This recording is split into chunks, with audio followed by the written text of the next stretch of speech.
I never thought much about Emily Rayner's house before that night.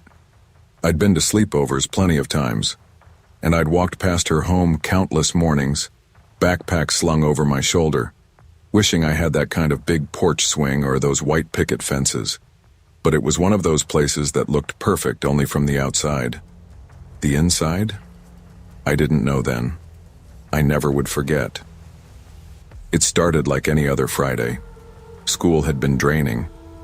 Emily and I passed notes during fourth period, laughing about homework we hadn't done and joking about how Mr. Campbell's beard made him look like a wizard who'd lost his mind. "You coming over tonight?" she asked, pencil tapping on her notebook. I nodded eagerly, stuffing my own notebook into my backpack before the bell rang. I hadn't considered the consequences. Who thinks about consequences when they're 15 and trust comes naturally? Her mom, Denise, was friendly but polite in that way adults are when they're pretending everything's normal. Stepdad Carl always had that permanent half-smile, the kind you knew could vanish in a heartbeat if you annoyed him. And then there was Mason, her older brother, the one you never saw much but somehow made you uncomfortable even when he wasn't around. People like Mason have a way of filling the room with tension just by existing. Emily didn't talk much about him. When she did, it was clipped, like she'd learned early that words about him could lead to trouble. When my mom dropped me off, Emily greeted me at the door with a tight smile. "Hey, Jenna," she said, voice wavering slightly. "Come on in. Mom made dinner soon." I followed her, kicking off my shoes and smelling the faint smoke of firewood mixed with the cinnamon of some air freshener. Everything smelled normal. Too normal. Dinner was quiet, the kind of quiet that wraps around you like a thin blanket, giving just enough warmth to make you feel safe while hiding the chill beneath. Denise asked about school, about homework, and about our plans for the weekend. Emily barely answered. I nudged her under the table, whispering, "What's up?" She just shook her head, biting her lip. I didn't push further. Something was off. Later, we retreated to her room. Posters of bands and movie stills covered the walls, a soft pink glow from her string lights illuminating stacks of books and snack wrappers. She sat on her bed, knees pulled to her chest. "Mason texted," she said finally. My stomach sank. He's coming back tonight." I frowned. "Wait, he's not supposed to be here, right? Didn't Carl kick him out?" Emily's eyes dropped to her lap. "Yeah, last time wasn't good." I nodded slowly, not wanting to push her. I didn't know what that meant. All I knew was that I felt something twist in my stomach, a sense of dread I'd never felt before. The rest of the evening was spent trying to act normal.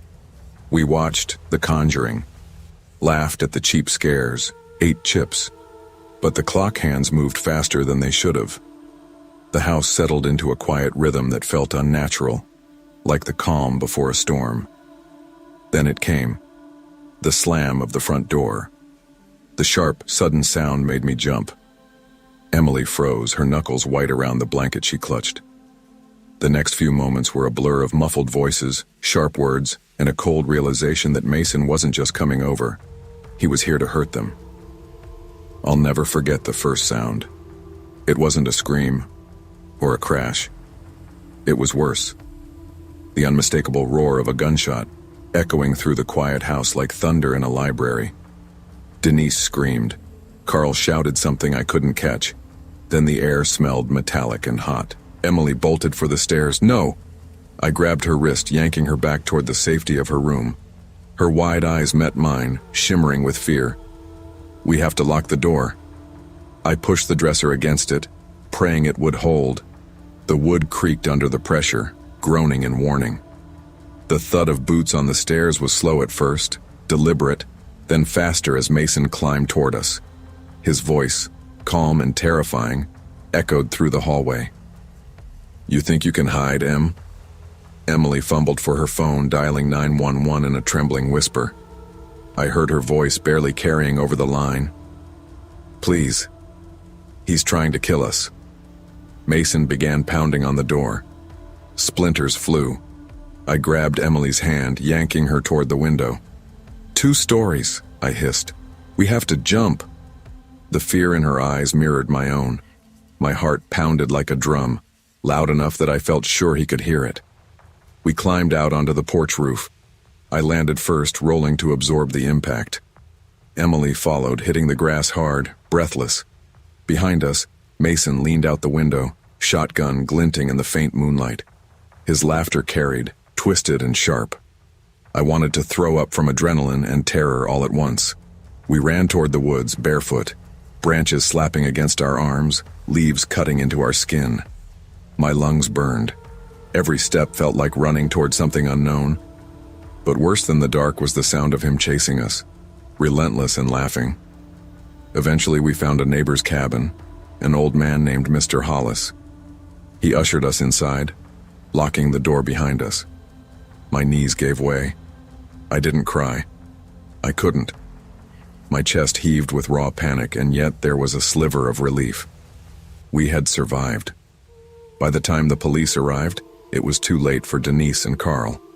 Mason had fled, only to be arrested later, wandering barefoot on the road, muttering incoherently to himself. The news footage was brief. The neighbors whispered about the tragedy for weeks. No one seemed to know what drove Mason to it, and no one cared to ask about Emily's nights spent hiding under her bed, fearing the family that had once seemed ordinary. Emily stayed with relatives for months. I testified during the trial, recounting everything I saw, the way his eyes looked, the sound of the first gunshot, the panic that made us jump from a second-story window. Mason got life without parole. Emily changed her name and moved across the country. I didn't sleep over anywhere else after that. Even now, the memory of that night sits heavy in my chest. It's not just that a murderer lived in the house. It's that he lived with people we trusted. Monsters don't always lurk in dark forests or empty alleys. Sometimes they eat dinner with you. Weeks later, I still couldn't sleep. I kept picturing Mason's face, pale, twisted in rage, laughing as we ran barefoot through the rain-slicked woods. I imagined him waiting in corners, in classrooms, anywhere I felt safe. Every creak in the floor sounded like his boots. Every knock on the door made my heart jump. I told myself it wasn't rational, that he couldn't be everywhere at once, that the world still had safe corners. But the lesson had sunk in early. Trust was fragile, and danger often wears a familiar face. I avoided Emily's old house whenever I walked past Hollow Creek Road. The swing still creaked, though no one ever sat on it. The windows reflected the autumn sun, clean and ordinary, but I couldn't look at them the same way. School went on. Teachers asked me if I was okay, if I wanted to talk. I nodded because what could I say? Your best friend's family was murdered, and I watched her jump out of a second-story window to survive. No one wants to hear that. Years have passed since that night. I graduated high school, went to college, and learned to navigate the world with a cautious eye. I still have nightmares of Mason's laughter echoing through trees, of Emily's terrified face pressed against mine as we leapt from the window. But I also learned something else. The kind of lesson no textbook can teach. Courage isn't about fighting the monster in front of you. It's about choosing to act when you feel powerless, finding a way to survive when the world is upside down. I haven't had a sleepover since. I don't hand my trust lightly. I watch the people around me carefully. But I also live with gratitude. Every morning I wake up. Every evening I close the door behind me. I remember that survival is an act of quiet defiance, and sometimes that's enough. Monsters don't always lurk in shadows. They often sit at our tables, smile in our faces, and call us family. The greatest lesson is not just to survive, but to recognize danger, act decisively, and trust your instincts, even when it means questioning the safety of those you thought you could rely on. Courage is not the absence of fear, but the strength to move forward despite it.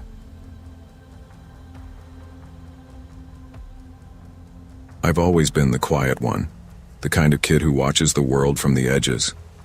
Maybe that's why I noticed things before anyone else did. My little brother, Toby, came into our lives when I was 12, and everything changed. I thought babies meant joy, laughter, diapers, and lullabies. But Toby brought something else: fear. My parents, Rachel and Victor Simmons, were careful before, but with him, they were obsessive. Windows had locks, doors had double latches, and every inch of the nursery was monitored. Cameras glared down at him from the ceiling, and the keypad on the door beeped every time someone approached. I wasn't allowed to go in alone, not even for a minute. My parents hovered constantly, checking his temperature, counting his breaths, making him wear a blanket tucked so tightly it seemed he could barely move. At first, I thought it was just extra attention. They wanted to be good parents. But there was a tension that crept into the walls, a heaviness that made me flinch when I entered the room. One night I woke to a faint scratching sound. It was soft, like tiny claws tapping against the crib rails. My heart thumped, and I froze listening. The shadows in the room seemed to stretch unnaturally long. Through the slit in the nursery door, I peered in. Toby's eyes were half closed, his chest rising and falling slowly. Nothing moved. Nothing should have. Yet the sound persisted for a few more seconds before fading into silence.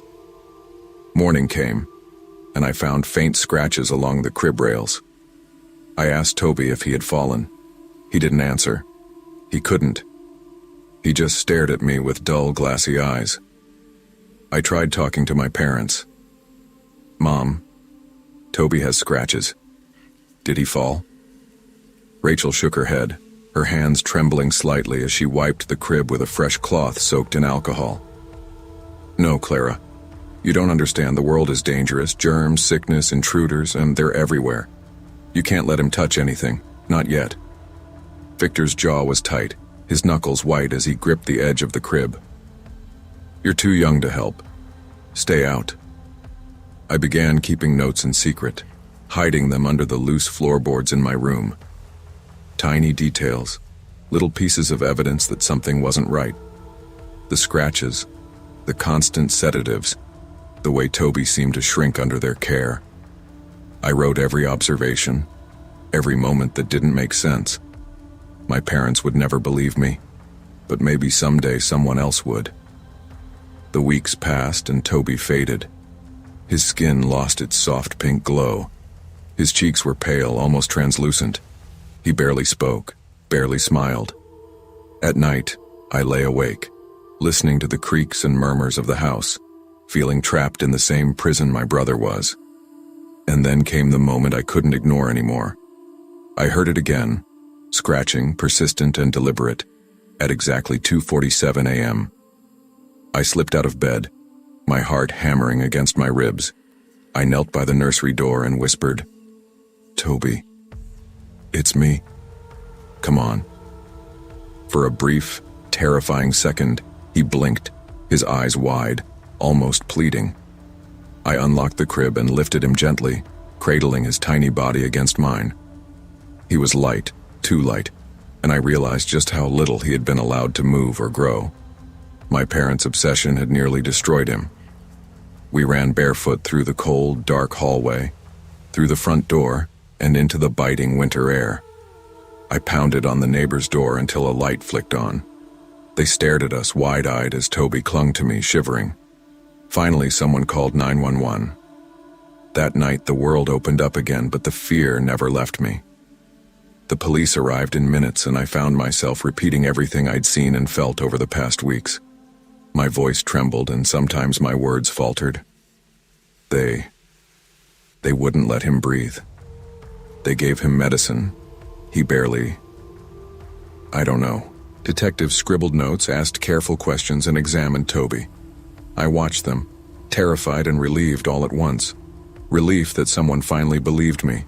Terror because I knew what my parents could do if they found out I'd helped him escape. Rachel and Victor were arrested on the spot.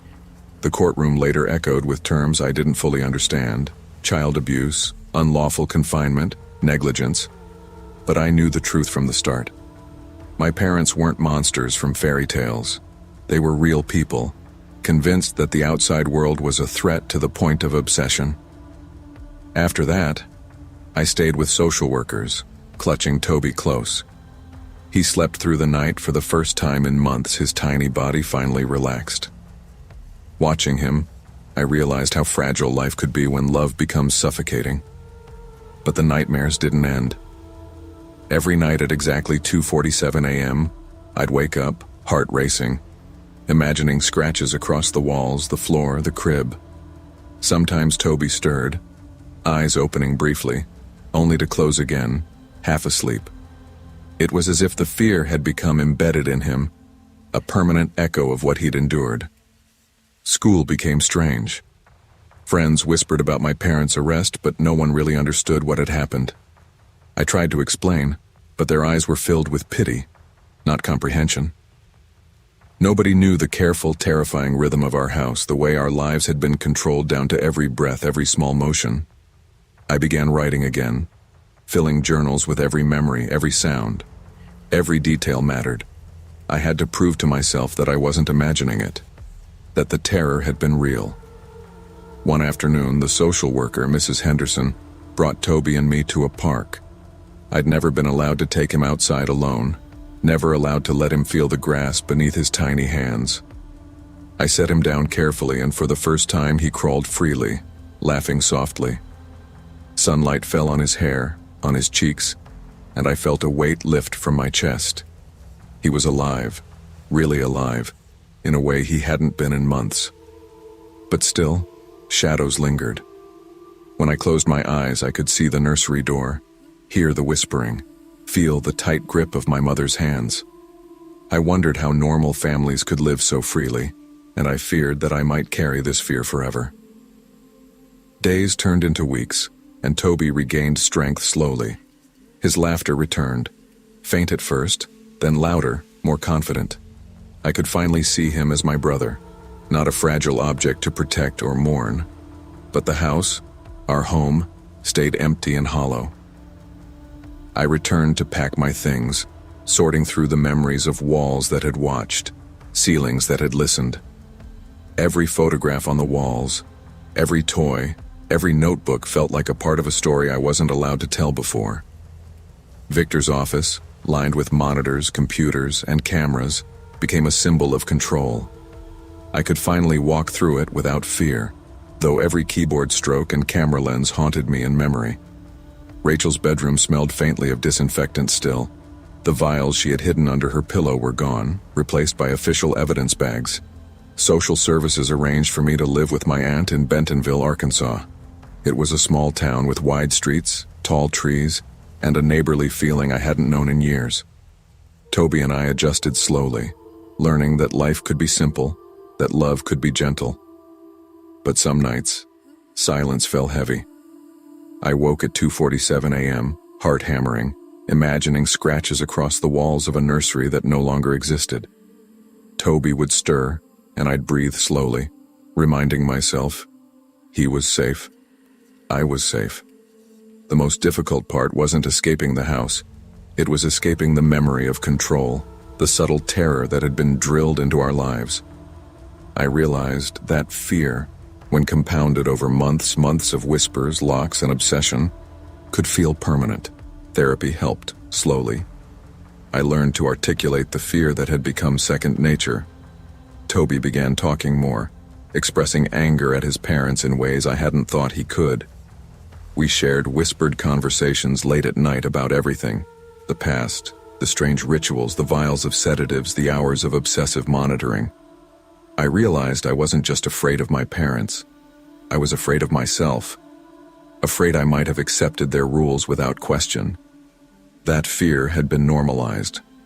I learned to recognize it in real life. A controlling teacher, a harsh rule at school, a tone in someone's voice. I practiced saying no, practicing independence, slowly disentangling myself from the paranoia they'd instilled. And Toby taught me resilience.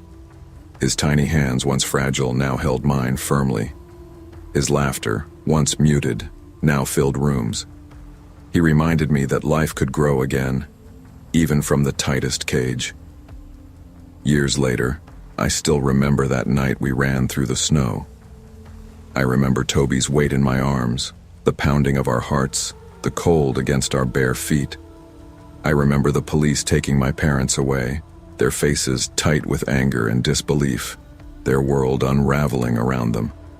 But I also remember the first morning we woke up safe, in a small apartment with sunlight streaming through the windows. Toby laughed freely, and I felt for the first time that the world could be gentle. I still wake up sometimes at 2:47 a.m., but now instead of fear, I think of survival. I think of courage. I think of responsibility. The responsibility to watch, to speak, to act, when someone cannot protect themselves. I learned that life isn't just about following rules or living in fear. It's about noticing, acting, and believing that freedom and love can exist beyond control. Sometimes, love becomes a cage when fear overrides reason. True care means protection without suffocation, vigilance without obsession, and freedom without danger. And when we see someone trapped, physically, emotionally, or mentally, our responsibility is to act, to speak, and to safeguard their right to life, laughter, and the air beneath their own wings. I grew up on Highway 91, that endless stretch of road in Fargo where the wheat fields reach the horizon, and the sky feels like it's pressing down on you. Our house leaned slightly to the west, paint peeling like dead skin, windows nailed shut as if to hold in all the secrets inside. We didn't have neighbors who came over except for the rare mailman or delivery truck. No one ever noticed if you disappeared for a while. I was the oldest of four, Jonah, 11, and Eli, 8, who followed me like shadows, and the twins, Gracie and Hope, 5, whose small hands I tried to protect. My parents, Marla and Dean Porter, were the kind of people who smiled in church and prayed over their kids while carrying darkness behind closed doors. Mom didn't work. Dad said women shouldn't. His philosophy was law. He worked at the grain elevator, lifting, shifting, getting covered in dust and sweat, and then coming home angry at the world, at us, at Mom. Dinner was never quiet. Any sound not permitted was punished. If you forgot your manners, if your voice was too loud, if you dared to glance at the wrong time, the closet awaited. I remember my first visit vividly. I was 9 and I'd forgotten to say sir when Dad passed the casserole. He shoved me inside. The door closed. The air was stale and cold. I tried to scream, but the darkness swallowed my voice. Hours passed. No food, no light, no mercy. I promised myself I'd never forget. By 13, things had grown worse. Dad started entering my room at night, and I learned quickly how to fake sleep, how to hold still for hours while my body trembled. One night, Mom caught him. She didn't yell. She just smiled, slow and bitter, a smile that burned deeper than anger. The next morning, she dragged me to the bathroom and slammed my face against the mirror. Blood ran down my cheek. Then the lighter. She pressed it against my shoulder, humming a hymn as if it justified her cruelty. I didn't cry. She hated crying. I began to keep a journal under a loose floorboard in my room. Not as an escape, not as hope, but as proof that I wasn't losing my mind. Every bruise, every lie, every threat, I documented it. The journal became my anchor. I could look at it and remember that the house, the parents, the punishments, none of it was my fault. But life on Highway 91 was a rhythm of fear and survival. I learned the soft creak of Dad's boots, the way Mom's voice shifted when she was about to strike, the exact decibel of a whisper that could earn a punishment. And all the while, the wheat fields outside whispered freedom, a promise I could almost feel but couldn't yet reach. When I turned 14, Dad was arrested for stealing tools at the grain elevator. He didn't fight it. He didn't resist. Mom, on the other hand, lost her mind. She poured whiskey into a cereal bowl, drank until she passed out on the couch, snoring with the bitter taste of alcohol still coating her lips. That night, I looked around the house, the cracked linoleum, the faint smell of bleach mixed with old sweat, the nail-covered windows, and realized we couldn't stay. I used a bent bobby pin I'd kept hidden for weeks to unlock the front door. My hands shook, the metal pricking my skin, but it worked. I went back inside, whispering their names to the twins first, then Jonah and Eli. "We're leaving. Now." Quietly, I said. Their eyes were wide, but they trusted me. They had to. We ran barefoot through the snow. I carried Hope. Jonah held Gracie's hand. Eli kept close to my side. Each step burned our feet, and the snow clung to our legs, soaking through our thin clothes. The house faded behind us, the porch sagging, the front door hanging open. It wasn't just the house we were leaving. We were leaving fear, chains, the endless punishments that had become our nights. We finally reached the diner off the highway, lights spilling warmth into the cold night. The cook's eyes went wide when he saw us, bleeding, barefoot, eyes wide with terror. He called 911 immediately. I remember leaning against the wall and then passing out. When I woke up, the smell of antiseptic and winter air filled my lungs, and strangers were talking to me kindly, gently. The police arrived quickly, finding evidence that confirmed what I had lived through for years. Cigarette burns on the twins' backs, bruises everywhere, malnutrition. My shoulder still burned from the lighter. We were placed in a hospital, wrapped in blankets that smelled faintly of soap and hospital disinfectant, the first safety we'd ever known. Officers and social workers questioned me. They were kind, but I had learned to be cautious. "Do you know your parents' names?" they asked. "Yes." "Were you ever hurt at home?" "Yes." "Can you tell me what happened?" I hesitated. Then, slowly, I told them the truth. About the closet, about the burns, about the nights that never ended. They listened. I could see that they believed me. It was the first time someone truly did. The newspapers called us the children of Highway 91, turning our trauma into a headline. People stared, whispered, and judged. I didn't cry. Not then. I had survived worse than strangers' opinions. The only thing I asked the officer when we were being processed was, "Do closets have lights in foster homes?" He smiled. "Yes, they do." That was enough. Foster care was strange. Every door had a lock, but I could open it. The beds were soft. The food was warm. I could leave a room without fear of punishment. At first it was terrifying. I jumped at shadows, flinched at raised voices, kept my journal hidden under the mattress. But gradually, I began to breathe again. I learned what safety sounded like. Laughter, soft music, the smell of clean laundry. I learned what love looked like. Caregivers who hugged, teachers who cared, kids who played without fear. Slowly, I let myself be seen. I showed Jonah, Eli, Gracie, and Hope that the world didn't always hurt. We shared stories, blankets, pancakes, and the first smiles that weren't forced. School became bearable. I made friends carefully, testing them, measuring their reactions to anger, fear, and disappointment.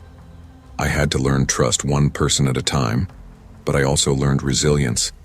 I learned that I could survive, that my brothers and sisters could survive, and that we had done nothing wrong. Now, years later, I can look back without panic. The memories of Highway 91 still exist. The closet, the burns, the cold snow beneath my feet. But they no longer define me. I know the house, the parents, the fear was not my fault. I survived. We survived. I still write sometimes, keeping journals to remember the past and to process the future. I talk to therapists and sometimes to friends about what happened. I laugh sometimes even. And I know that safety and love exist even when the world seems cruel. Children deserve protection, not punishment. Trauma can leave invisible scars, but with care, safety, and compassion, survivors can heal and reclaim their lives. No child should ever have to question whether a closet is safe. When I think back to the house on Juniper Lane, I remember it as if it were alive. Watching, judging, holding secrets I was only just beginning to understand. I was 14 then, too old to be afraid of monsters under the bed, too young to comprehend the kind of monsters that could live in your own home. My parents, Sandra and Lewis Taylor, were not like the parents at school. The ones who cooked dinner with laughter, kissed you on the forehead, and tucked you in without a lecture about hygiene or punctuality. Our house wasn't a home. It was a clockwork prison. Mom ran the kitchen like a laboratory. Every shelf labeled, every measuring cup in its place, every meal weighed to the gram. Dad had rules for everything: how to brush your teeth, how to walk across the living room without making noise, even how to breathe when climbing stairs. Chaos breeds weakness, he said, always standing in the doorway, eyes cold, watching. Mom would nod. We only protect what we love, she added, her voice soft, but not warm. I shared a room with my little brother Leo, who was 10 at the time. He was quiet, fragile, and easy to scare. Every night, we went to bed with one eye open, ears straining for the sound of a footstep, a whispered warning, or the click of a lock. It wasn't paranoia, it was training. I remember the first real sign something was wrong. A cookie went missing. Mom's eyes narrowed. "You took it," she said. I hadn't, but I knew arguing would only make it worse. That was the beginning of a pattern: small disappearances, unexplainable rules, and punishments that didn't fit the crime. The first night I realized we weren't just in a strict household. We were trapped was the night Leo vanished. I woke up stretching, rubbing my eyes, and noticed the hallway lights were off. "Leo?" I whispered.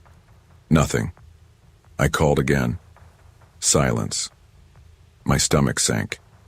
I ran to the pantry, the one place I had always considered mundane, and there he was, curled under the shelves, shaking like a leaf. Mom's voice followed me into the room. "It's safer here," she said, as if his trembling was something natural, harmless. From that night on, I started watching her closely. Every smile that didn't reach her eyes, every step she took through the house, every glance that seemed calculated. Dad wasn't easier. Sometimes he'd appear in the doorway after we were asleep, just standing there, whispering about obedience, about strength, about the cruel outside world that we must be ready for. "One mistake," he said once, "and the world will take what we cannot protect." I didn't know what he meant, not fully until the journals. I found them hidden behind a loose brick in the basement, pages upon pages of rules, proper speech, proper eating, proper posture, proper thoughts. Every time Leo or I made a small mistake, it was cataloged, analyzed, and stored. I realized then that our home wasn't a place of love. It was a controlled ecosystem, one where any deviation was punished. Fear had been planted in every corner, every object, every interaction. And I, at 14, understood for the first time that the only way out was to survive. The days blurred into weeks. Morning routines became drills. Every step, every word measured, scrutinized. Leo stopped speaking in full sentences. He would mumble under his breath when we were alone, afraid someone might hear. At school, I tried to act normal. Teachers commented on my quiet demeanor, on how polite I was. They had no idea. They didn't see the walls of the house closing in on us, the way Dad's eyes followed me like he could see my thoughts. Evenings were worse. Mom would bring the tablets to the table, videos, hours of footage of us disobeying, sneaking a cookie, talking too loudly, forgetting to rinse a dish properly. She'd point at the screen and whisper, "Do you see what happens when you disobey?" There was no room for argument. There were no allies, no friends visited. The neighbors never came over. School never asked questions. We were invisible, enclosed in a prison of fear. I started collecting small tools, wrenches, screwdrivers, even a small pocket knife. I kept them hidden under my mattress. Every day I plotted, thinking of ways to get Leo out, to escape the rules, the fear, the constant observation. It became an obsession. I'd watch my parents sleep, counting their breaths, timing the moments when the house was at its quietest. Every lock, every chain, every bolt was mapped in my head. I couldn't fail. Leo, pale and silent, was both my burden and my reason to keep going. He didn't talk much anymore, but his eyes followed mine when I whispered plans. I told him stories about a place where we could laugh, eat candy without punishment, breathe freely. It was dangerous even to imagine it, but imagining it kept us alive.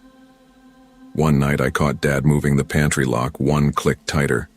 He smiled. That smile, so casual, so proud, was the kind that makes your blood run cold. "Stay strong," he whispered. "The world is unforgiving." I wanted to scream, to fight, to call someone, anyone, but I knew there was no one. Survival wasn't about strength. It was about patience, stealth, and timing. The night finally came when the plan was ready. Mom and Dad had eaten dinner and gone to bed, exhausted from controlling every second of our lives. I nudged Leo awake. His eyes were wide, questioning, but he didn't ask. He trusted me. Together we crept to the pantry. The chains were cold under my fingers, heavy, but I had practiced this motion 100 times in my head. One click, 2 clicks, the chain fell away. We ran, barefoot, across the desert behind our house. The air burned our lungs, but every inhale tasted like freedom. The desert was silent except for our hurried footsteps. Hours passed. My legs ached. Leo's small hand in mine felt fragile but alive.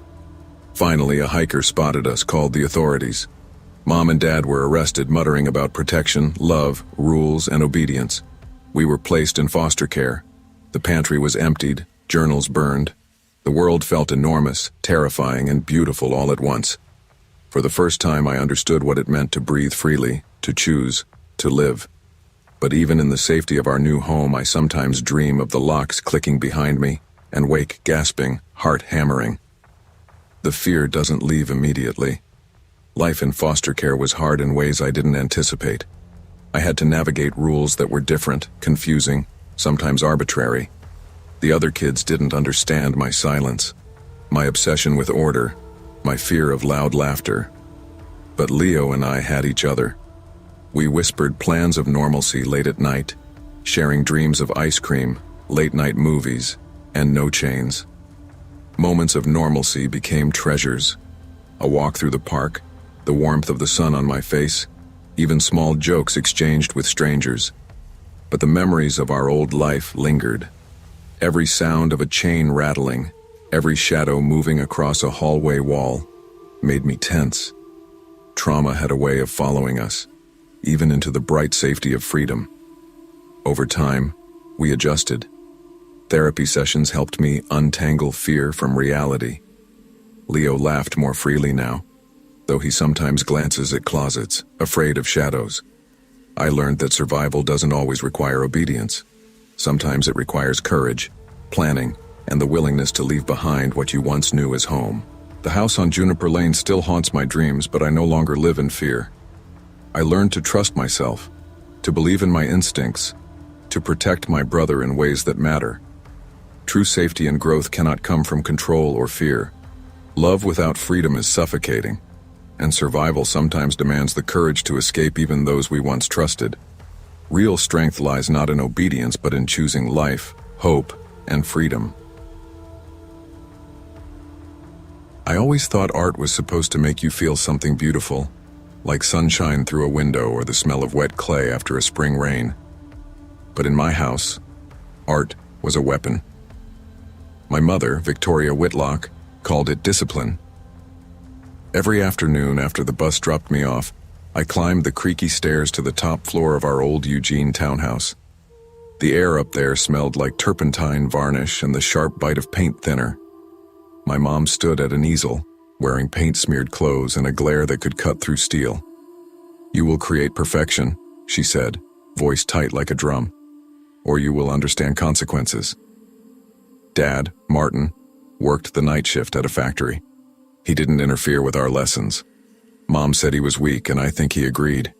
He avoided her in the mornings, didn't argue, didn't question. That left me and my younger brother Liam to bear the full force of her expectations. Liam was 8, small, and endlessly nervous.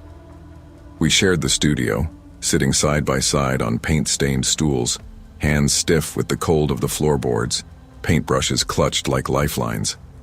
At first it felt like normal practice. Mom would demonstrate, showing how to sketch a line or blend colors perfectly. But mistakes weren't tolerated. A crooked brushstroke meant kneeling in the dark corner for hours. If clay cracked, our fingers raw from smoothing it again, she wouldn't let us stop until she deemed it right. I began hiding tiny sketches beneath floorboards, secret worlds where Liam and I weren't prisoners, where laughter existed without fear.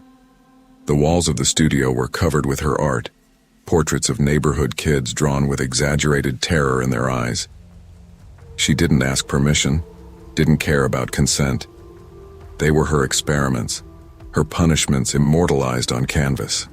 I watched her closely, memorizing patterns. When she hummed lullabies while painting, it was always a warning.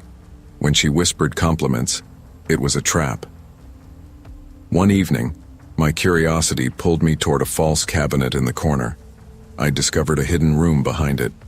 It was dark, filled with mannequins draped in clothing from classmates. They were posed unnaturally, frozen mid-motion, staring. A camera hung from the ceiling, the red light blinking rhythmically. Nearby, my mom's notebook lay open. Lists of punishments, rewards, and experiments with fear spilled across pages. My chest tightened. We weren't alone. We were just the latest subjects. Fear became a constant companion. I stopped laughing, stopped speaking unless necessary, and learned to bend to her rhythm like water shaping to a container. Yet somewhere beneath the anxiety, a spark of defiance grew. I began planning, each sketch hidden, each key noted, every moment of distraction recorded in my memory. Liam didn't understand the danger yet, but I whispered to him at night, telling him stories about a life outside that studio. It was my way of keeping hope alive. Days in the studio stretched endlessly. My mom timed everything with precision. Meals, brushstrokes, bathroom breaks, each scheduled and observed. I learned to anticipate her moods. If her eyebrows twitched while mixing paint, we'd stay still until she calmed. If the floor creaked under our stools, we froze mid-breath. Liam's small body trembled constantly. He learned to obey quickly, because mistakes were punished severely. Once, he wet himself from sheer exhaustion. Mom dragged him into the cold hallway and made him kneel on the tile for an hour, ignoring his shivering. I wanted to scream, to fight, but I had learned that rebellion meant pain. So I stayed silent, comforted him afterward with whispered reassurances. It wasn't much, but it was all I could give. Our school life offered no refuge. My teachers noticed the quiet, the nervous glances, the way Liam sometimes refused to speak. But home was where discipline ruled. Every night, I sketched under floorboards, drawings of escape routes, imaginary forests, and sunlit meadows far from the smell of paint. My mind clung to these secrets. They were fuel for courage, the promise that one day we could be free. Mom's studio was full of surveillance, cameras hid in corners, small bells attached to doors. I mapped their locations obsessively. I studied my mother's patterns, when she painted, when she checked emails, when she left the house briefly. Every detail mattered. Survival required precision, patience, and planning. One rainy afternoon, while she was mixing oils on the main canvas, I overheard her muttering about her past students, how some failed and others learned the lesson. My stomach churned. It wasn't art. It was fear. I realized the mannequins weren't just displays, they were warnings. The red light of the camera blinked at me. I memorized its position, the wires snaking along the ceiling. It became a game of strategy, a puzzle we had to solve to survive. I started small, testing boundaries. I distracted Mom while Liam snuck the key from her apron pocket. I mapped the fire escape route, memorizing each step down the rickety staircase, the latch on the back door, the alley that led to safety. I watched her nightly habits, the way she checked locks, the sequence she followed when leaving the room. I rehearsed with Liam. When I say go, we move, I whispered. His eyes were wide, but he nodded. I'll follow you. It was terrifying, but also necessary. I felt a strange calm whenever we practiced. It was the first sense of control I had ever felt. The rainy Thursday arrived. Mom was absorbed in painting, humming a tune I knew by heart. Every step I had memorized came into play. Liam's small fingers clenched mine. "Ready?" I asked. He nodded. I slid the key into the lock, holding my breath as the latch clicked softly. It was a sound we'd longed to hear for months. The rain soaked us instantly, cold, sharp, and real. We ran barefoot across the cobblestones behind our townhouse. The world outside was immense, terrifying, and alive. My lungs burned. Liam stumbled, but we didn't stop. Every sound, every shadow made me tense. I was hyper-aware of danger, of someone catching us. Finally, a neighbor saw us, called the authorities. We pounded on the door, soaked and shaking. Moments later, police arrived. The studio was discovered in horrifying detail. Mannequins, cameras, notes documenting fear and punishment.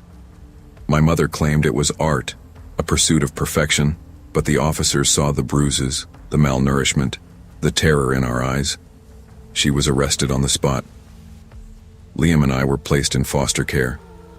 For the first time, I felt warmth, light, and freedom. Yet the memories of the studio lingered, the red blinking camera, the frozen eyes of mannequins haunting my dreams. Foster care was difficult in its own ways. The rules were strict, but not cruel. I learned to trust again, to speak freely, to laugh without fear. Liam started smiling more often, though he sometimes flinched at sudden movements or sharp sounds. We began to rebuild ourselves. Small joys, a walk in the park, a shared ice cream cone, an unobserved bedtime story, became treasures. I kept my sketches, but now they were for me alone, not to please or survive. I painted what I felt, not what I feared.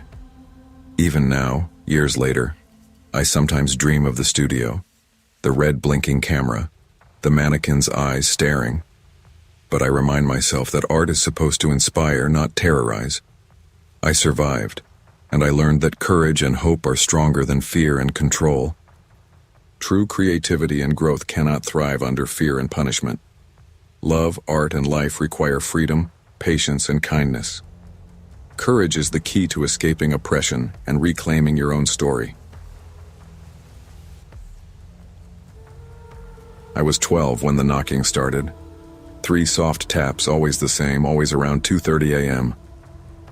The sound came from the hallway outside my bedroom, muffled but sharp enough to jolt me awake. At first I thought it was the old house settling, the floorboards groaning, pipes contracting. But the timing was too precise, too deliberate. My mom, Darlene, noticed my restless nights and one evening told me, "Evan, if you hear someone knock at night and it's not me, don't open the door." Her voice was quiet, almost fearful, but firm. I nodded, though I didn't understand why she seemed so scared. Our house on Mill Street was one of the older homes in Toledo. Cracked sidewalks led up to a porch that sagged in the middle, and the windows always seemed covered with curtains no one opened. The streetlights flickered like they couldn't make up their minds, and the neighbors, if they existed, were ghosts. I spent most of my days trying to make myself invisible, keeping my head down at school, walking the same route home, avoiding attention at all costs. Mom worked nights at a motel off I-75, which meant I mostly stayed alone with Dad. Rick McGrath hadn't worked in years. He claimed a back injury, but I didn't see him struggle physically. He mostly sat in the living room chair, drinking beer, chain-smoking cigarettes, muttering to the walls or occasionally yelling at Mom for reasons I couldn't understand. The smell of stale alcohol and sweat clung to the furniture, and every small argument felt like walking on glass. I learned early to stay silent, to keep my eyes down, to disappear. The first real fight I remember happened over dinner, or what passed for it. Macaroni noodles overcooked and mushy in a chipped orange bowl. I remember Mom saying softly, "Evan, eat slowly, okay?" Dad snapped, "Eat? Eat this crap?" He slammed his hand on the table, sending the bowl sliding across the counter. Mom flinched back. I froze. The yelling escalated, shouts echoing through the house, punctuated by the clatter of plates. That night, I stayed awake listening, wishing the knocking would come early, just so it could mask the sound of arguments. By 13, I realized the knocking wasn't something to fear, but a strange anchor. It reminded me that rules existed, that someone in the house could still protect me, at least in theory. Mom always said, "The knocking is just a warning. Don't open, don't speak, don't give them power." I obeyed, learning early the delicate art of survival, of keeping my life contained within walls that often felt like a cage. By the time I turned 16, the routine had calcified. I went to school, did my homework, helped Mom when she came home from the motel, and avoided Dad whenever possible. But the tension never left. The house smelled permanently of damp, alcohol, and fear, and the knocks continued at 2:30 a.m. sharp. They were subtle now, almost comforting, a twisted reminder that rules still existed, even in the chaos. I remember the Sunday morning clearly. The air smelled like cheap beer and burnt coffee. Mom had gone to the store late the night before, leaving me alone with Dad. I opened the fridge, searching for something edible, maybe leftover spaghetti, a slice of bread, anything. All I found was a half-empty bottle of mustard and a few cans of beer. Dad lay sprawled on the living room chair, snoring, a cigarette dangling from his lips. He woke up halfway through breakfast. His eyes were red, the veins prominent. "You hate it here, don't you?" he spat. I didn't answer. Mom's voice came from the kitchen, strained and careful. "Rick, eat something. Stop staring at him like that." He laughed, a sharp, bitter laugh. "Eat? Why should he eat? Let him feel the misery I feel every day." I felt my stomach knot. The air in the room thickened like molasses. Then Mom snapped. "If you hate it here, leave," she said softly, almost whispered, almost hopeful. Dad slammed his hand onto the table, making the dishes jump. "Say that again." He grabbed a hammer from the counter. My vision narrowed. I saw the worn wood handle, the dull shine of the metal, and I felt something click inside me, something that had been clicking since I was 12, since the knocks began.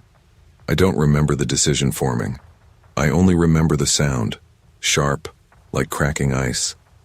And then silence. I moved before he could react. 4 swings, each one precise, trained by years of silent watching, of imagining consequences, of counting the knocks. When it was over, I didn't panic, I didn't cry. I just waited, heart hammering, listening to the low groans of the house. Mom came home 4 hours later, humming softly as she unlocked the door. She froze when she saw him. I stood behind her, calm. "I did it," I said quietly. Her eyes widened. "Evan, you..." She choked, words failing her. I only nodded. The knocking had always warned me. Now it seemed to approve. For 3 days I stayed in the house. Mom barely spoke. She didn't know how to respond to my silence. I propped their bodies at the kitchen table, faces upright, eyes taped open, chairs adjusted so it seemed like they were eating. I cooked simple meals, cold cereal, toast, water, and ate beside them. The knocking continued, but now it was accompanied by a whispering voice. "Good job." I spoke to them sometimes, pretending the conversation was normal. "Pass the salt, Dad." "Nothing." "Mom, can you hand me the toast?" Silence. The house smelled like rust and rot, but to me it was normal. Every sound, the creaking of the floor, the tapping of the pipes, the whispers of the knocking, felt like the rhythm of life. Neighbors eventually noticed something was wrong. Police arrived, saw the scene, and took me away. They didn't understand. I smiled the whole time, explaining only what I needed. The knocking never stopped. It tells me what to do. Doctors called it psychosis, disassociation, trauma. I called it survival. The psychiatric unit became my new home. Every day felt like a rerun. Meals served, rooms checked, therapists asking questions I didn't answer. I learned to manipulate time, to hide emotions, to exist quietly in the corners. I drew, I wrote, I imagined the knocking, always 3 soft taps, always instructing me, always there when the real world failed to make sense. Other kids came and went, some with similar stories, some with simpler issues. I didn't bond. I didn't trust. The knocking was the only constant. Nurses tried to talk to me, asking about my parents, my feelings. I lied. I watched. I waited. The world outside had betrayed me, and now I had to survive in silence with only the echoes of old rules and whispers guiding me. Years later, I look back and try to understand what happened. The knocking was never real in the way most people understand. It was fear. It was instinct. It was years of survival drilled into me. My parents had failed me. The system had failed me, and yet I survived. I still hear it sometimes faintly when I am alone. 3 soft taps at night, reminding me that rules matter, that boundaries exist even when chaos surrounds you. I have learned to live with it, to channel it into focus rather than action. Violence is never a solution, and no child should bear the burden of survival at the cost of innocence. But the story teaches this. Trauma shapes the mind in profound ways, and understanding, support, and intervention are not optional. They are life-saving. Neglect, abuse, and silence can turn fear into horror, and fear into action. The world must listen before the knocking starts. I can still remember the smell of our kitchen, the sharp tang of paprika, burnt oil lingering in the air, and something strangely sweet that clung to the walls like a secret. It was the smell of my mother, Celia Hargrove, and of the fear she instilled in us. Dinner was never just dinner in the Hargrove house. It was a test, a stage, a lesson in obedience. My sister Sophie and I learned early that a mistake, no matter how small, could earn punishment. I was 10 when I first realized my mother's discipline wasn't ordinary. That night, dinner had been late. A pot of spaghetti boiled over, filling the room with the acrid smell of burnt noodles. Sophie, in her rush to salvage the mess, dropped some on the table. Mom's face twisted. Her eyes, usually calm, were wild and sharp. "You spilled the spaghetti," she hissed, grabbing a metal skimmer. "Do you know what that means?" I tried to intervene. "Mom, it was an accident." She turned on me, voice low and dangerous. "I'm teaching you to respect the table," she spat. "Do you think respect is optional?" Dad, Martin, lounged on the couch with a beer in hand, nodding silently. He never interfered, never stopped her. He just watched as we shrank under her gaze, their combined authority shaping every move we made. I remember the way Sophie's hand smoldered after Mom pressed the skillet against her palm, testing her compliance. Sophie whimpered but didn't cry. That was rule 1, never cry. I remember biting my lip, my own fear so thick it tasted like ash. By the time I turned 12, I began noticing patterns. Mom prepared elaborate meals with the precision of a chef and an artist combined. She photographed every dish before we ate, insisting that Sophie and I pose with plates held just so. "Presentation is everything," she'd say, her voice sweet but edged with danger. One night, I asked her why we had to pose. "Why can't we just eat?" Her smile was slow, almost serene, but it twisted at the edges. "Because perfection matters," she whispered, eyes bright. "And some people don't understand it." Dad would sometimes frown at her methods, the disapproval clear in the slump of his shoulders or the frown that rarely left his face. Mom noticed, of course. When he spoke against her, her calm smile shifted into something colder, something that made me shrink back instinctively. And Sophie? I watched her begin to forget things. Words, numbers, even names. That night she couldn't remember how to add fractions. Mom locked her in the pantry with a single candle and a notebook. She had to write down the recipe for every dish she had eaten correctly. If she missed one, Mom warned, the punishment would increase. "This is love," Mom said when I pleaded for her to let Sophie out. But it didn't feel like love, it felt like control. Even now I can close my eyes and see that dining room. Mom had an obsession with perfection that extended beyond us. When the police arrived after a concerned neighbor reported screams late one evening, they didn't find what anyone could have expected. The dining table was set meticulously, not just for Sophie and me, but for the mannequins she had arranged around the room. They were dressed in aprons and chef hats, seated upright as though they were dining alongside us. Mom stood behind them, clapping slowly, tears streaking her cheeks. Sophie crouched in the corner, whispering recipes as instructed, terrified yet precise. She had memorized each step, each measurement, each tiny detail. My stomach twisted as I realized the lengths Mom would go to enforce her rules. She believed in perfection so much that reality had no place for error. Dad had disappeared weeks before, leaving only notes on the counter. "Discipline is eternal," one read. "They'll understand when they're ready." Mom had read them, nodded, and continued her work. I don't think she even grieved him. His absence seemed irrelevant, as though nothing in our house mattered more than her rules. The officers gently separated us, wrapping Sophie and me in blankets.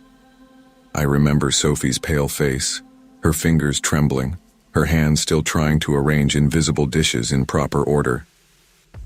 "It's not real," I whispered. "They're gone now." But even I didn't believe myself. The precision, the control, the smell of burnt oil and paprika, those things didn't leave. They lingered in the corners of the mind. Even in foster care, the Hargrove house haunted me. I'd wake in the middle of the night, smell the paprika, the burnt oil, the sweetness of candy mixed with ash. Sometimes I'd see Mom's shadow at the doorway of my foster room, a knife in hand, a smile that promised punishment. I had nightmares where I had to present meals perfectly. If I made a mistake, someone would burn me, or Sophie, or both of us.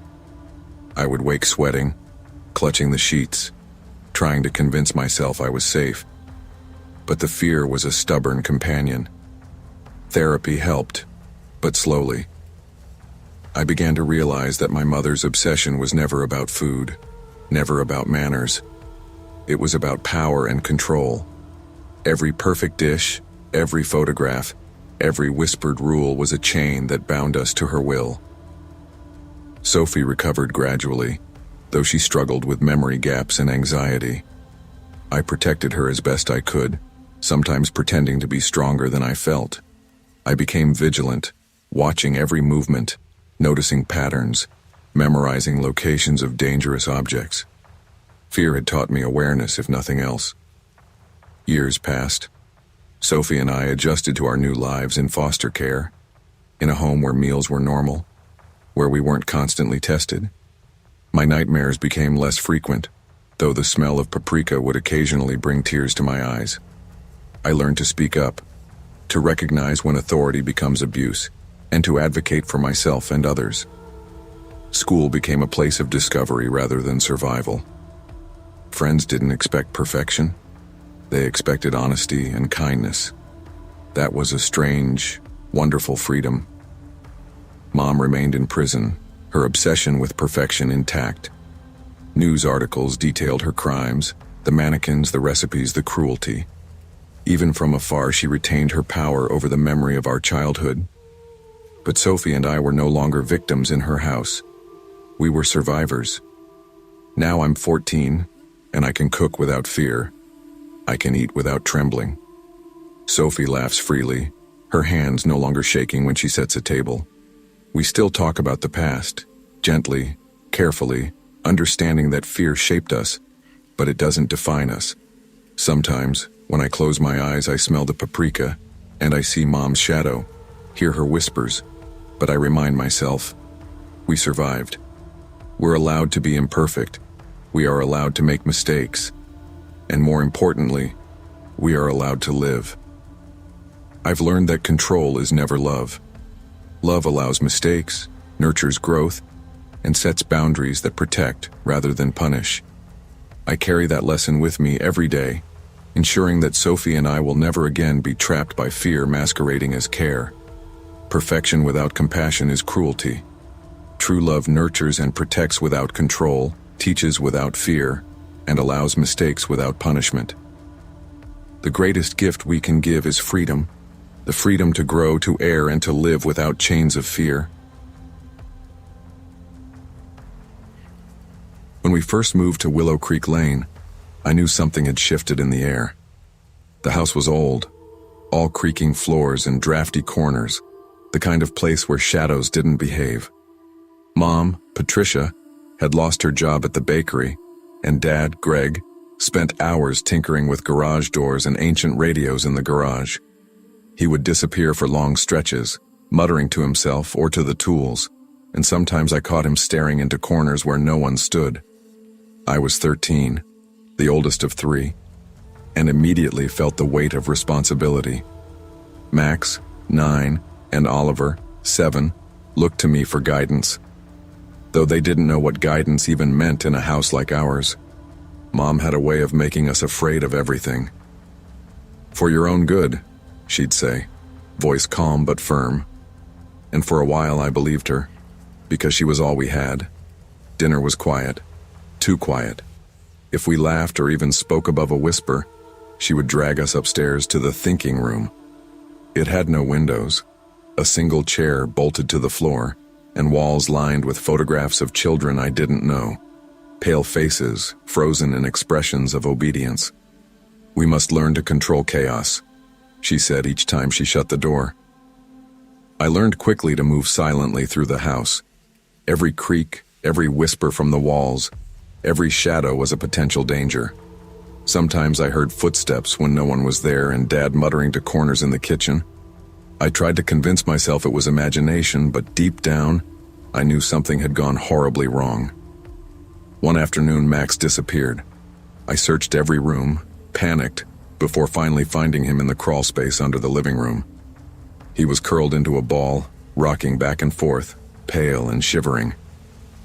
"Mom said it's safer here," he whispered. Rage and terror twisted in my chest.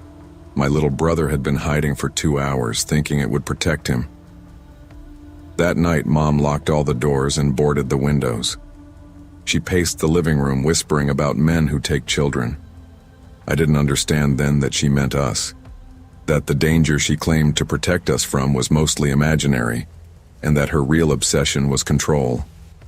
I began leaving notes for Oliver and hiding scraps of food, small acts of rebellion and survival. "Don't trust her," I wrote. But even my plans felt fragile, like paper against a storm. Dad spent more nights in the garage, the door closed, muttering, sometimes carrying tools into the house. One evening I confronted him. "Dad, what are you doing? What are you making?" He looked at me, smiled, but it didn't reach his eyes. "It's for protection, Lydia," he said softly. "For all of you." I didn't believe him. Not really. Something in the air, something in Mom's eyes, told me we weren't safe. Not in the house. Not even in the garage. The thinking room became a place I feared more than the darkness outside. Once inside, the chair felt like a throne of judgment. Mom would stand in front of me, eyes piercing, hands clenched. "You must understand order," she said. "Chaos destroys." I watched Oliver sit there once, trembling, trying to control the shaking of his legs. Max had been in there too, his small shoulders hunched in silent apology for crimes he hadn't committed. Mom's voice would echo in the hallways even after the door closed. Learn control or face consequence. At night, I started hearing whispers through the walls. Footsteps padded across empty floors. I knew I wasn't imagining it entirely. Mom and Dad weren't alone in their obsessions.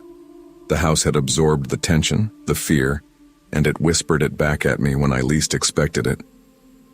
One evening, I heard Mom moving through the hall with a syringe.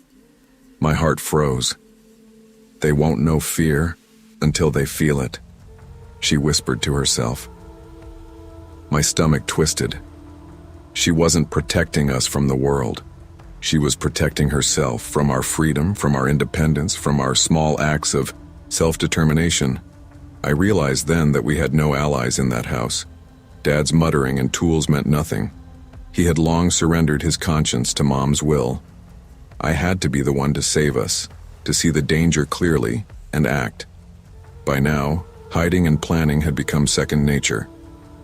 Max and Oliver learned to follow my lead without question. I began scouting escape routes, crawl spaces, unlocked windows, boards that could be pried away quietly. Every day was a calculation, a balance between risk and patience. One morning I discovered a closet locked from the inside. Inside were Max and Oliver, pale and shaking. Mom's calm voice floated from the doorway. "It's safer this way." Rage surged in me. I couldn't breathe properly. Rage and fear fused into a single purpose. We had to leave. That night, when Mom and Dad were asleep, I picked the lock with a hairpin I'd hidden in my sock. Whispering, I nudged the boys. "We leave now. Quietly, slowly. Don't look back." We ran barefoot down the street, snow melting under our feet, our small footprints leaving temporary marks on the white ground. We didn't stop until a neighbor opened the door, eyes wide in shock. Social workers arrived minutes later, faces serious, hands gentle. Mom and Dad were arrested, muttering about the world outside being cruel. But I didn't care. I only cared that my brothers were safe, that we had survived, that the shadow of Willow Creek Lane no longer held us captive.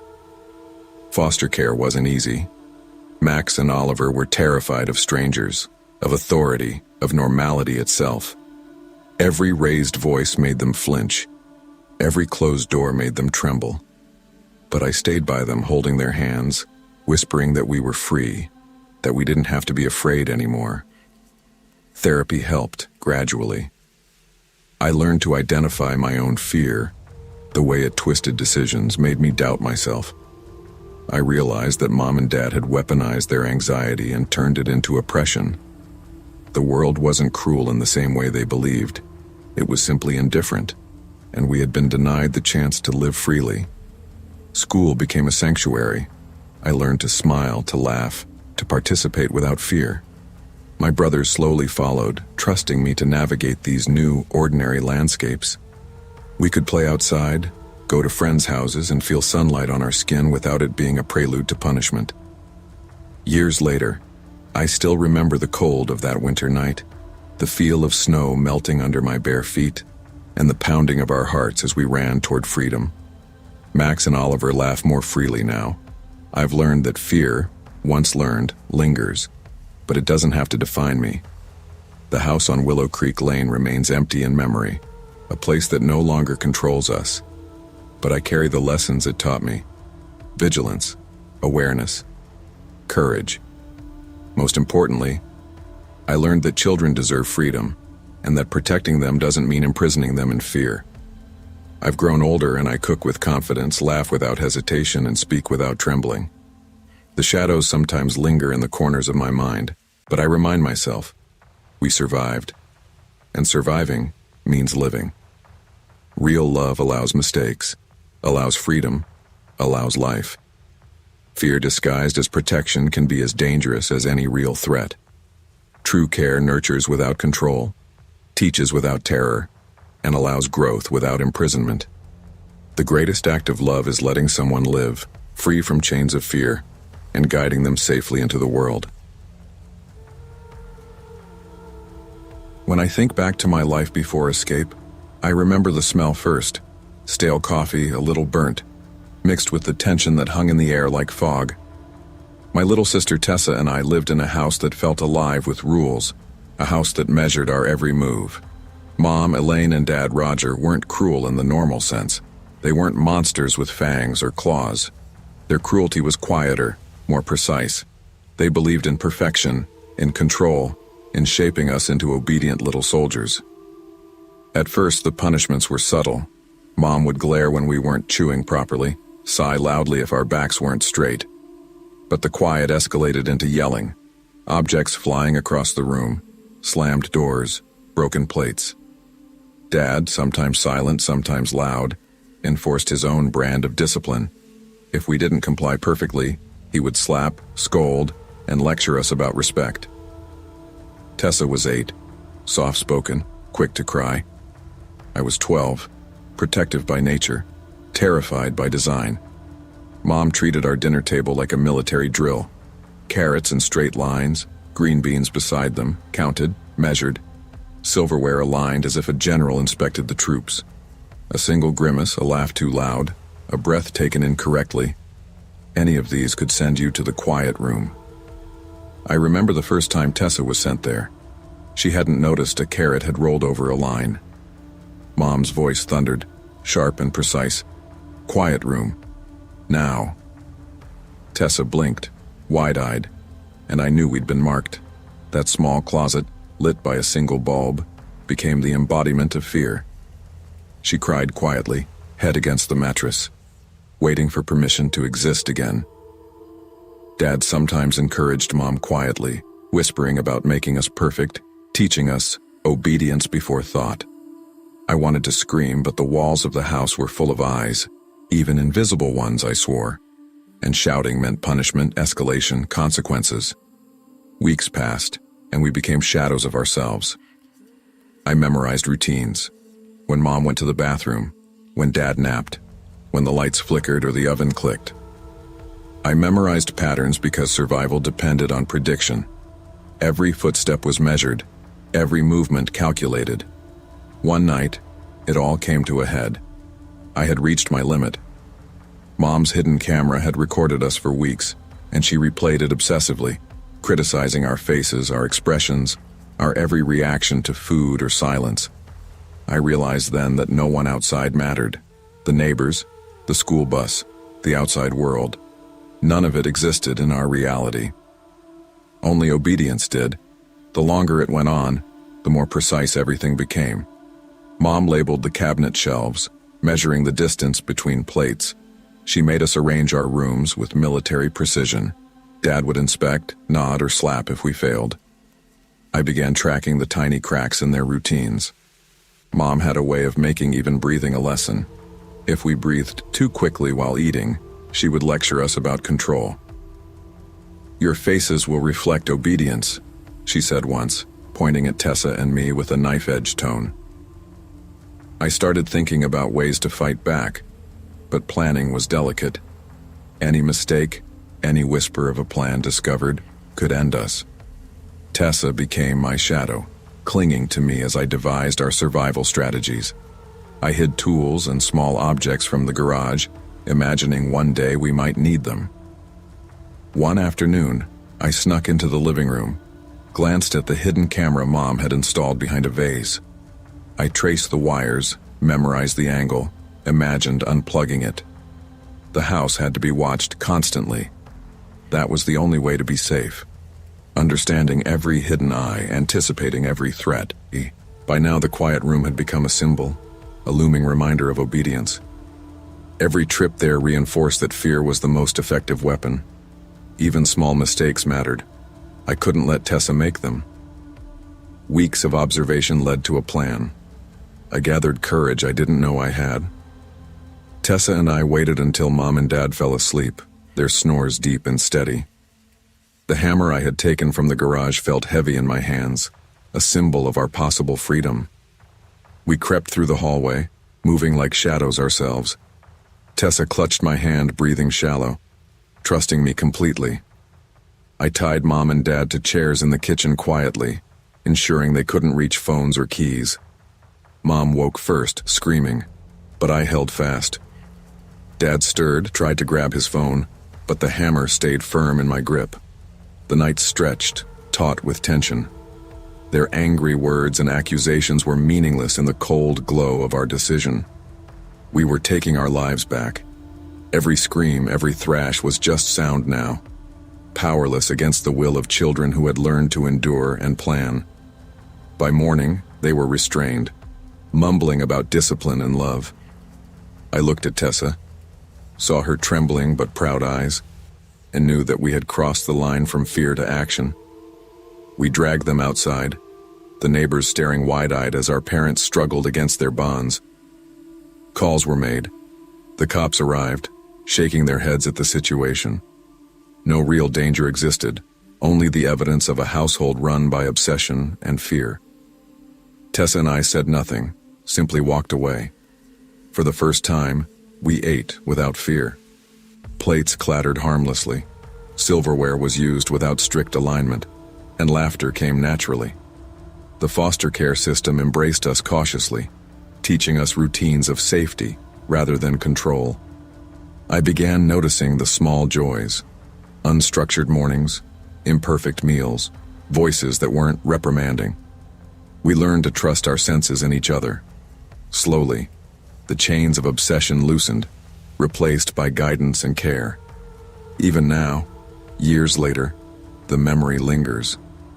I sometimes dream of perfectly lined carrots, Tessa's frightened eyes, Mom's voice echoing rules.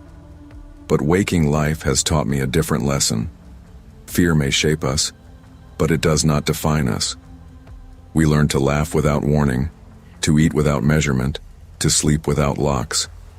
Every small choice reminds me that freedom is fragile but real, and that survival means claiming that freedom when opportunity arises. Our parents' obsession with perfection failed because love without freedom is not love at all. And I carry that lesson daily, protecting Tessa and myself, ensuring that no fear can dictate our lives again. Control disguised as care is a prison. True love allows mistakes, nurtures growth, and values freedom. Children need protection, but not at the cost of their autonomy, their joy, or their ability to breathe without fear. Survival is not just escaping danger. It is claiming the right to live fully, freely, and without chains.